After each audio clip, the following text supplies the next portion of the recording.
우리 한번 인사하겠습니다. 하나님 여러분과 함께 하십니다. 하나님이 지금도 일하고 계십니다. 교우 여러분, 지난주에 저는 하나님이 무슨 새 일을 행하신다고 했나요?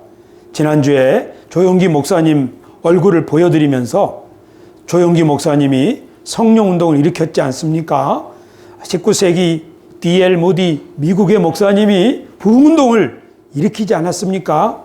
하나님이 2023년 올해 우리에게 새 일을 행하시는데 그 새 일은 바이블 프로젝트라고 그랬죠. 바벨 프로젝트는 하나님을 대적하는 탑을 쌓는 그런 프로젝트라면 바이블 프로젝트는 하나님의 말씀을 모든 세계 사람들이 자기의 언어로 배울 수 있게 하는 그런 위대한 프로젝트인데 두 청년의 마음속에 하나님이 이 꿈을 주셨습니다. 그리고 그들의 믿음이 전 세계에 퍼져서 2023년 우리 새소망교회도 하나님의 말씀을 지금 힘써 배우고 있는데요. 하나님의 말씀을 우리가 창세기부터 배우기 전에 하나님의 말씀을 어떻게 읽어야 합니까? 성경을 어떻게 읽는 것이 좋습니까? 지난주에는 우리가 성경이 모두 몇 권이라고 배웠나요? 66권, 구약 39권, 신약 27권. 특별히 구약 성경을 쓴 선지자들, 그들은 자기 민족이 바벨론에게 멸망을 받고 나서 자기 대대로, 조상 대대로 하나님을 섬겨왔는데 우리 민족이 왜 이렇게 됐는가 하고 하나님 앞에 기도하면서 하나님께서 원래 아브라함을 부르셨을 때 이런 계획이 있었는데 우리가 그걸 다 하나님과 언약을 깨버리고 말았구나. 그리고 다시 조상들로부터 전해 내려온 하나님의 약속들을 기록한 것, 그것이 구약 성경이라고 그랬죠. 그리고 그 하나님의 약속이 이제 우리 삶 가운데 이루어질 때가 되었다고 예수님이 하나님 나라의 복음을 선포하시고 예수님을 보고 예수님의 죽음과 부활을 목격한 제자들이 예수님을 통해서 하나님이 세상을 구원하시는 새로운 일을 하신다고 그들의 교회 편지를 쓴 그 사도들의 편지가 신약 성경 27권이 되었다고 했습니다. 그래서 성경의 말씀을 잘 배우고 그 성경을 통해서 하나님이 우리들에게 원하시는 뜻을 삶 가운데 적용하는 나라, 그런 나라들은 부강하고 튼튼하고 세계를 선도하는 나라가 될 것이지만 성경 말씀의 정신을 외면하고 자기 욕심대로 나라를 운영하는 나라들은 그 나라가 혼란스러워지고 결국 세계에서 볼품없는 나라가 될 것인데 과거에도 그렇고 앞으로도 그렇게 될 줄로 저는 확신합니다. 교우 여러분, 하나님이 우리에게 새 일을 행하시는 것은 하나님의 말씀을 통하여 우리의 정신을 깨우고 그리고 그 하나님의 말씀을 통하여 우리를 새로운 길로 인도하시려고 그 하나님의 말씀으로 우리를 깨우시고 새롭게 역사를 하시려고 지금 새 일을 행하신다. 저는 그렇게 믿는데요. 지금까지도 우리 교회가 하나님의 말씀을 배워왔지만 지금 특별히 우리 모든 교우들이 마음을 모아서 하나님의 말씀에 집중할 때 하나님께서는 우리의 생각을 새롭게 하실 줄로 믿습니다. 천천히 해나가겠습니다. 오늘 성경 말씀의 주제는 성경에는 많은 이야기가 나오는데 그 성경의 이야기의 줄거리가 무엇인가 하는 것입니다. 성경은 66권인데 그 66권 성경이 하나의 줄거리로 말한다면 뭐라고 말할 수 있을까? 저는 2년 전에 성경 전체를 관통하는 하나의 줄거리, 그것을 하나님의 경륜이라는 책 제목으로 출판을 했었지요. 그래요. 성경은 하나님이 이 세상을 다스리시고 경영해 가시는 이야기라고 설명을 했어요. 오늘 저는 제가 하나님의 경륜이라는 말로 소개했던 이 성경 전체 이야기, 그러니까 성경의 줄거리를 한번 간단하게 정리해 보겠습니다. 성경을 줄거리를 알고 읽는 것과 줄거리를 모르고 읽는 것은 굉장히 큰 차이가 있습니다. 왜냐하면 성경은 여러 이야기가 있고 성경을 풀어주는 설교자들도 많이 있어서 특별히 오늘날 같이 인터넷이 발달된 시절에는 여러 설교자들의 말을 듣기 때문에 우리가 자칫 함정에 빠질 수 있어요. 어떤 함정인가 하면 성경 말씀은 이 사람은 이렇게 말하고 저 사람은 저렇게 풀어주니 우리가 무슨 말씀을 들어야 하는가?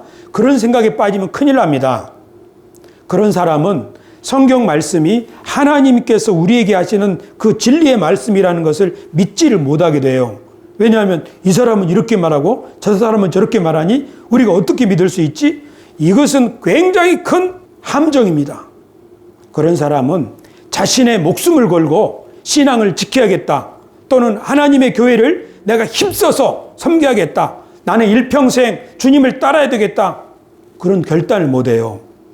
그것은 신앙이 촛불로 말하면 꺼져버린 촛불이고 소금으로 말하면 맛을 잃어버린 소금이에요. 한번 생각해 보세요. 신앙을 가진 사람이 일심으로 주님을 믿어야겠다고 결단하지 않는다면 그게 무슨 신앙이겠어요? 그렇지 않습니까? 그런데 그런 신앙에 빠질 수 있는 가능성이 어떤 사람인가 하면 성경을 하나님의 말씀으로 받지 못하는 사람이죠. 두 번째 함정인데 그것은 이단에 빠지는 경우입니다. 주중에 신천지 신도들이 10만 명 수료했다고 하는 동영상을 봤어요. 그 사람들은 이만희 총회장이 풀어주는 성경, 그것이 세상에서 가장 탁월하다고 말해요. 세상에 그 어떤 목회자보다 이만희 총회장이 풀어주는 신천지에 가장 탁월하다는 거죠. 그 사람들은 요한계시록을 달달달 외웠다고 말하지 않습니까?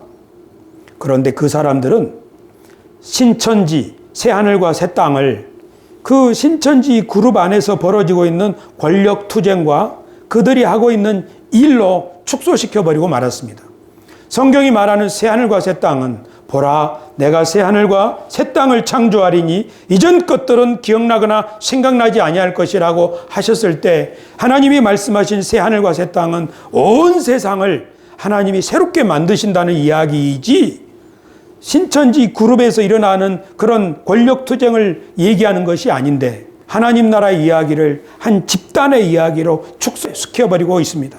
옛날 유대인들이 그랬어요. 하나님께서 온 세상을 위하여 아브라함을 부르셨는데 자기들만 위하는 하나님이라고 생각을 했죠. 그때 하나님께서는 사도 바울을 통하여 그렇지 않다. 하나님은 이방인과 유대인들을 하나로 한 성전으로 한 몸으로 해서 온 세상을 충만하게 하려고 하시는 것이다. 그렇게 하나님의 비밀의 경륜을 증거하게 하셨죠. 교우 여러분, 지금 오늘날에 우리가 하나님의 말씀이 성경이 얼마나 중요한가에 대하여 성경이 무슨 이야기를 말하는지를 잘 파악하여야 성경에 우리 인생을 걸 수도 있고 그리고 말로 호리는 이상한 세력으로 호리는 이상한 가르침으로 호리는 이단들에 대해서도 분명하게 그들의 잘못된 것을 파악하고 빠지지 않게 될 수도 있습니다. 그러면 성경은 무슨 이야기입니까? 창세기부터 시작해 봅시다. 제일 처음 하나님은 세상을 창조하신 이야기가 나오죠. 하나님이 세상을 창조하시니라 이 말은 공허하고 혼돈한 땅, 쓸모없고 황량한 땅을 하나님이 잘 가꾸어서 생명으로 가득 넘치게 하신다는 뜻입니다. 그래서 성경이 하나님을 농부로 비유하고 목자로 비유하는 거예요. 하나님이 세상을 창조하셨다 이 말은 물론 만드셨죠. 하지만 하나님이 세상을 창조하셨다고 성경에서 말할 때 그 뜻은 뭔 뜻이냐면 공허하고 어둡고 혼돈한 땅을 밝고 질서 있고 생명 가득한 아름다운 땅으로 만드시는 일이에요. 그래서 하나님의 창조는 저 창조의 아침에 끝난 게 아니라 계속적으로 하나님은 이 세상을 새롭게 만들어 가시는 거예요. 그래서 내가 새 일을 행하리라 이 말은 하나님이 새로운 창조를 하시겠다는 뜻입니다. 할렐루야. 그런데 하나님은 그 창조 일을 어떻게 하시는가 하면 세상을 아름답게 지으시고 그 이후에 계속적으로 세상을 충만하게 만들기 위하여 함께 일할 대리인 동역자를 만드셨죠. 그들이 아담, 하와, 인간입니다. 하나님이 인간을 자신의 동역자로 삼으셔서 자 너에게 하늘에 나는 새와 바다에 다니는 물고기와 땅에 기는 모든 것들을 내 발 아래 두었다. 네가 이런 것들을 다스리고 정복하라. 하는 거죠. 그래서 인간이 하나님의 능력과 지혜를 힘입어서 하나님의 창조 사역의 동반자가 되는 거죠. 여러분, 이것이 인간의 위대함입니다. 하나님이 우리에게 주신 가장 멋진 일이 이거예요. 어떤 사람이 자신에게 주신 재능을 가지고 일을 하지 않습니까? 오늘 김숙자 집사님이 말씀하시기를 하나님이 나의 손에 재능을 주셔서 우리 남편 최 장로님의 머리도 다듬어주고 이 밥도 잘하고 요리도 잘한다고. 그래서 제가 말씀드리기를 집사님 솜씨가 좋으신데 한번 그림도 그려보십시오. 그림도 잘 그릴 것 같아요. 뭐예요? 김숙자 집사님이 손으로 뭔가를 하면 세상이 아름다워지는 거죠. 우리 최 장로님이 아름다워지시고 건강이 좋아지시고 우리들도 마찬가지예요. 교우 여러분, 하나님께서 저와 여러분들에게 이런 재능과 지혜를 주셨다는 거 여러분 믿습니까? 조경상군 믿나요? 당신에게 재능을 주신 하나님을 찬양합니다. 조경상군 컴퓨터를 로봇을 조작하는 능력 대단한 거지요. 우리 찬미는 어떤 능력이 있는 줄 아세요? 찬미는 호기심의 능력이 있어요. 뭐든지 해보려고 그래요. 사고도 쳐보고요. 그 호기심은 끝도 없어요. 나중에 이 호기심들이 다 완성이 될 때 어떤 그림이 그려질지 정말 기대가 돼요. 교회 여러분, 우리 모든 사람에게는 하나님이 소원과 재능을 주셨는데요. 그것은 왜 그러냐면 하나님이 이 세상을 창조해 가시는 일에 우리를 대리인으로 삼으시기 위함이에요. 여러분 믿습니까? 그게 인간이에요. 그런데 이 일을 인간이 어떻게 하느냐, 그 일을 잘 감당할 수 있도록 하나님께서는 맡겨만 두시고 방치하신 게 아니라 그를 하나님의 동산으로 쫙 인도하셨어요. 에덴 동산에서 거기서 하나님이 함께 하시고 특별히 두 나무, 생명나무를 주셨어요. 이 나무를 먹으면 영생하는 나무예요. 또 한 나무를 주셨어요. 그건 선악을 알게 하는 나무예요. 교회 여러분, 하나님께서 우리에게 재능과 자신의 은혜를 주시면서 이 세상을 함께 아름답게 만들어가자 하시면서 그냥 하는 게 아니라 그 두 나무를 세우셨어요. 그래서 사람이 하나님이 주시는 생명나무의 열매를 먹으면 하나님이 주신 은혜를 힘입어서 하나님처럼 모든 일을 해갈 거예요. 그렇지만 선악을 알게 하는 나무의 열매를 먹으면 정령 죽는 거예요. 선악을 알게 하는 나무가 뭘까요? 이 세상에 그런 나무가 있나요? 선과 악, 좋은 것과 나쁜 것, 그것을 알게 하는 나무. 이것은 특별한 의미가 있어요. 성경에서는요, 하나님이 보시기에 좋았더라, 하나님이 보시기에 좋지 못하더라, 그런 표현이 나와요. 하나님은 창세기 1장에서 세상을 만드시면서 7번이나 하나님이 보시기에 좋았더라 그렇게 말씀하세요. 또 하나님께서 창세기를 보면 이것은 좋지 않아. 뭘 보고 하나님이 좋지 않다고 하셨죠? 사람이 어떻게 하는 것이 좋지 못하니 내가 그를 위하여 배필을 만들리라. 뭐라고요? 그렇지요. 사람이 혼자 사는 것은 좋지 못하다. 그래서 배필을 만드시겠다는 거죠. 하나님이 좋은 것과 나쁜 것을 구별하시는 분이에요. 선과 악을 아는 것은 하나님의 주권이죠. 그런데 어떤 흑암의 권세가 사람을 붙이게 가지고 야, 너도 알아봐. 네가 보기에 좋은 게 좋은 거 아니겠어? 네도 하나님처럼 해보라고.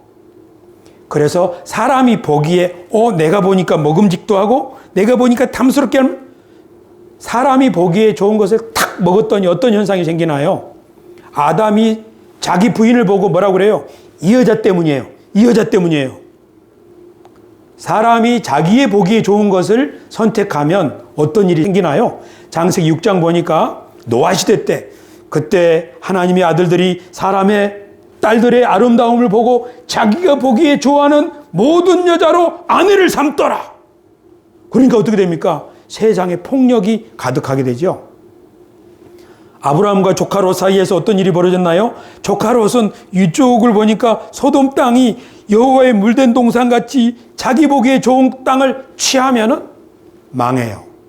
성경은 무슨 이야기를 하는 거냐면요, 하나님께서 대리인을 세우셔서 재능을 주셔서 영화롭게 하셔서 영화와 전기로 관을 씌운 그 사람이 어떻게 하면 생명 가득한 세상을 만들 수 있고 어떻게 하면 죄와 어둠과 혼돈으로 무질서하게 될 수 있고 그것을 두 나무를 세워두심으로 보여주신 거예요. 그러니까 사람이 내가 보기에 좋은 게 좋은 거야 하면서 하나님께 묻지도 않고 자기 마음대로 탁 해버리면 그때마다 혼돈과 공허와 무질서가 생기고 그런 사람들은 하나님의 동산에서 쫓겨나고 그런 사람들이 마침내 큰 탑, 바벨탑을 쌓게 되고 그리고 그곳에서는 하나님이 선하다고 하시는 것을 세상 사람들은 악하다고 그러고 하나님이 나쁘다고 그런 거를 그곳에서는 좋은 거라고 말을 하는 그런 세상이 돼버린 거죠. 그런 땅을 하나님이 흩어버리시는 거죠. 그러니까 이 세상을 주관하시는 하나님이 그 백성, 인간과 함께 일을 하시는데 그 인간이 하나님께서 주시는 이 세상, 자기 가정, 그 나라를 잘 아름다운 곳으로 바꾸면 그것이 하나님 나라가 되겠죠. 그런데 인간이 선악과를 탁 따먹어버렸듯이 내가 할 거야. 내가 보기에 좋은 게 좋은 거야. 내 마음대로 한번 해볼 거야. 그렇게 가버리면 그런 사람들이 세우는 도시가 바벨론이 되는 거예요. 거기는 정의와 부정의가 서로 바뀌어 있어요. 교우 여러분 한번 생각해 보세요.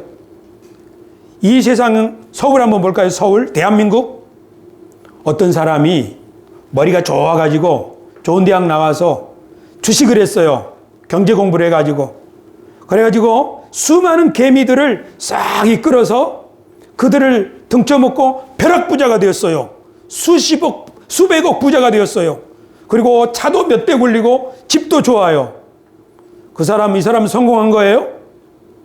유능한 거예요?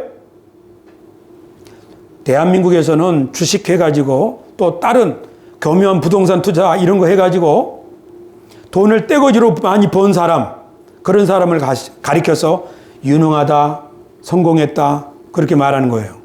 그 하나님은 뭐라고 하시겠어요? 이 악한 자요. 그런 거잖아요. 어디가 바벨론이에요? 하나님이 보시기에 선한 것, 선량한 것을 행하는 사람들이 만들어낸 나라는 하나님 나라가 임하는 거고 하나님이 금하신 선악을 알게 하는 열매를 자기가 따먹어버리면 그런 집은 점점 캄캄해지는 거예요. 그렇죠. 에덴 동산처럼 좋은 것도 그렇게 되는 거예요. 저는 설교를 준비하면서 제가 아버지로서 저희 자녀들을 양육할 때 내가 선악과를 따먹은 것처럼 내가 하나님 노릇을 할 때가 많았다는 사실을 깨달았어요.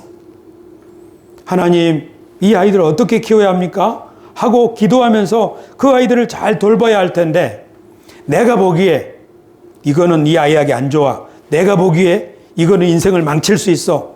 해가지고 내 힘으로 아이들을 좌우 하다 보니까 아이들이 지금까지도 마음에 상처가 있어가지고 이거 해소하는데 많은 시간이 걸려요.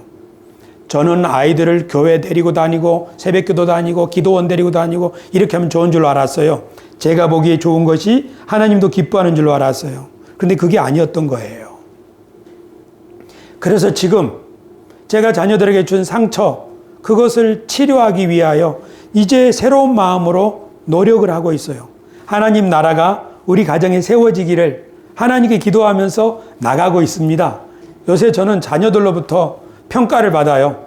전에는 제가 자녀들을 평가했죠. 자녀들이 요새 저에게 이렇게 말해요.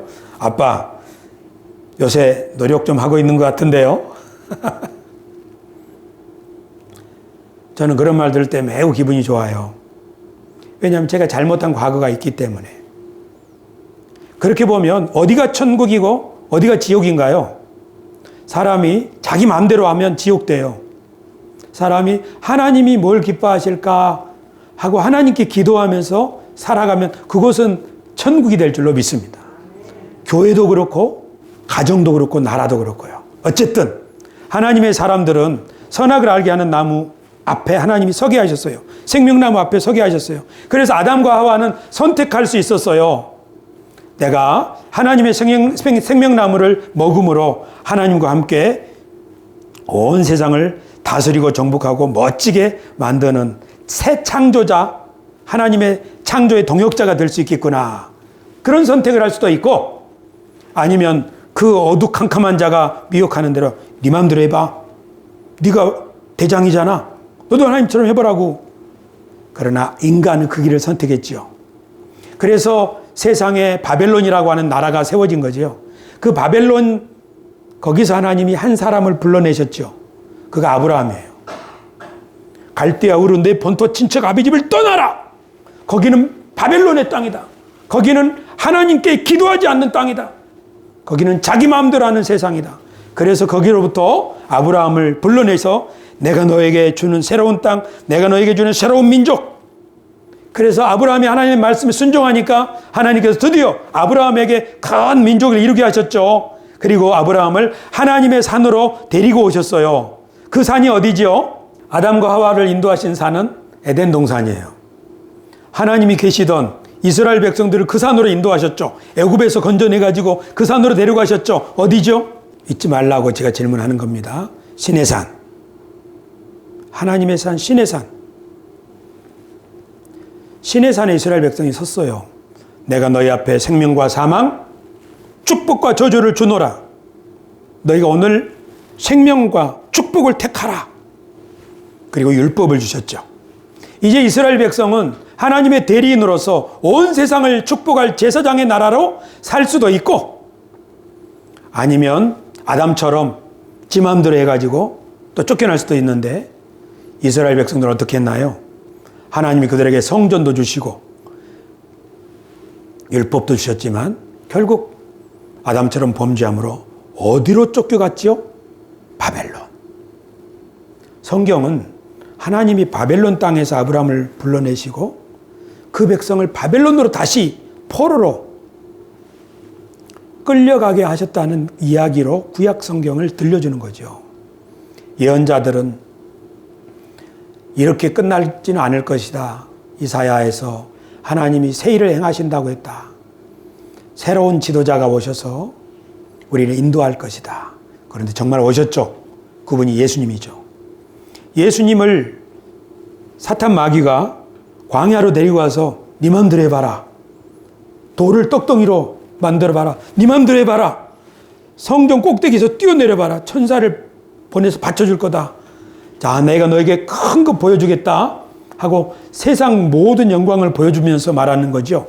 나에게 절하면 이거 주겠다.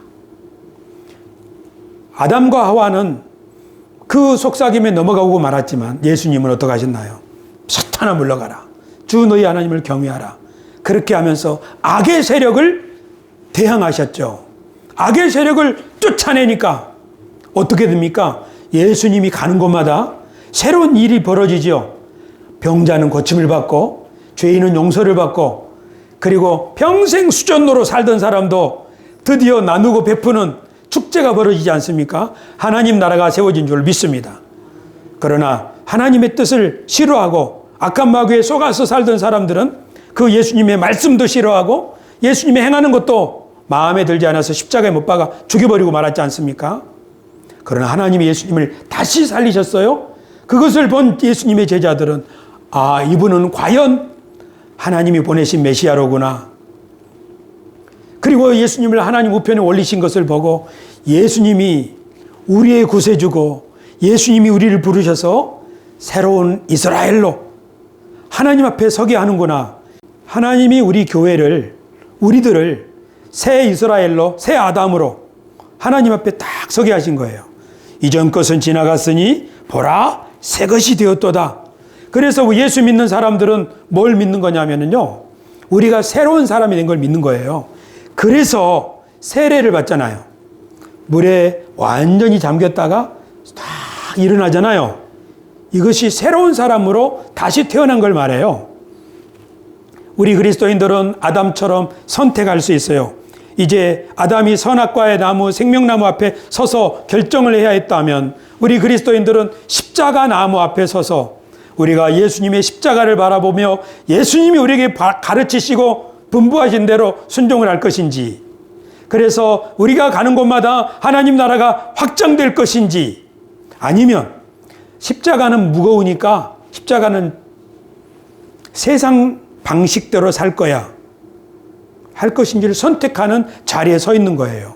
그러니까 성경 이야기는 뭐냐면 창세기부터 아브라함부터 이스라엘부터 선지자들부터 예수님부터 제자들부터 교회부터 이렇게 쫙 이어지지만 알고 보면 이 성경에 나오는 수많은 사람들, 믿음의 사람들, 하나님이 부르신 사람들, 그 사람들의 대열에 우리들이 지금 서 있는 거라고요.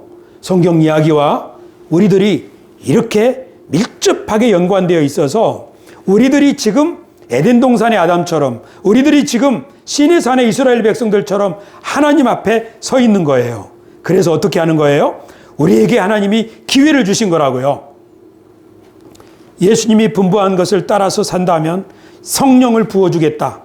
성령이 너희들을 인도한다면 너희들은 성령으로 충만함을 입어 예수님의 증인이 될 것이고 우리가 하나님의 대리인으로서 하나님의 새 창조의 사역에 동참할 수 있을 것이다. 할렐루야. 그럴 때 어떤 일이 벌어지나요? 오늘 우리가 기대하는 일들이 벌어지죠. 하나님 우리 새수만교회 새 일이 일어나게 하여 주옵소서. 하나님이 내 인생에 새로운 일들을 이루어 주옵소서 할 때 어떻게 그 일이 이루어지나요? 누가 그 일을 할 수 있나요? 하나님이 나를 새 사람으로 만드셨지. 예수님이 나를 위하여 십자가를 지셨을 때 내 모든 죄가 사하고 하나님 앞에 설 수 있는 깨끗한 사람 되게 하셨지. 그렇게 하신 목적은 나를 하나님의 대리인으로 삼으셔서 내게 주신 재능, 그것을 하나님이 기뻐하시는 방법대로 쓸 수 있게 하시려고 내게 만나게 해주신 사람들, 그들과 원수지지 말고 좋은 관계를 맺어서 행복한 가정, 빛나는 공동체를 세울 수 있게 하시려고 나를 부르셨지. 하나님 그렇게 살 수 있도록 도와주십시오. 그렇게 할 때 그 사람에게 하나님께서 성령을 부어주셔서 그는 새로운 일을 할 수 있는 사람이 될 줄로 믿습니다.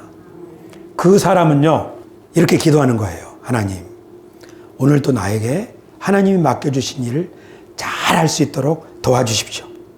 하나님이 저에게 기회를 주신다면 그것을 못한다고 포기하지 말고 그 일을 도전할 수 있는 용기도 주십시오. 제가 잘해서 주님 앞에 설 때, 우리가 주님 앞에 설 때 아멘 주 예수여 오시옵소서 주님 앞에 할 말이 있는 사람, 그런 사람 되고 싶습니다. 하나님 나를 통해서 이런 일이 일어나게 해주십시오. 내가 우리 자손들에게 그런 축복의 할아버지가 되기를 원합니다. 할머니가 되기를 원합니다. 그런 꿈을, 그런 희망을 어디서 발견할 수 있다고요?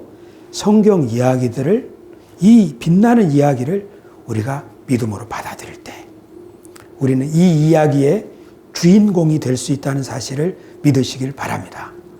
그러면서 주님이 다시 오시는 날 이 모든 것이 새롭게 될 때 주님께서 잘하였도다. 너가 이 일에 충성했으니 내가 10고을 다스리는 권세를 주겠다 하고 우리들에게 새로운 더 빛나는 임무를 맡겨주실 줄로 믿습니다. 할렐루야. 오늘은 여기까지입니다. 하나님께서 우리를 이 성경 이야기, 성경 말씀을 통해서 들려주시는 이 이야기의 주인공, 동역자로 부르셨다고 하는 사실을 믿으시기를 바랍니다. 그래서 하나님이 우리를 너는 내 사랑하는 아들이요 내가 기뻐하는 자라 그렇게 부르시고 나의 성령을 한량없이 너에게 부어주노라 그렇게 말씀하시는 줄 믿습니다.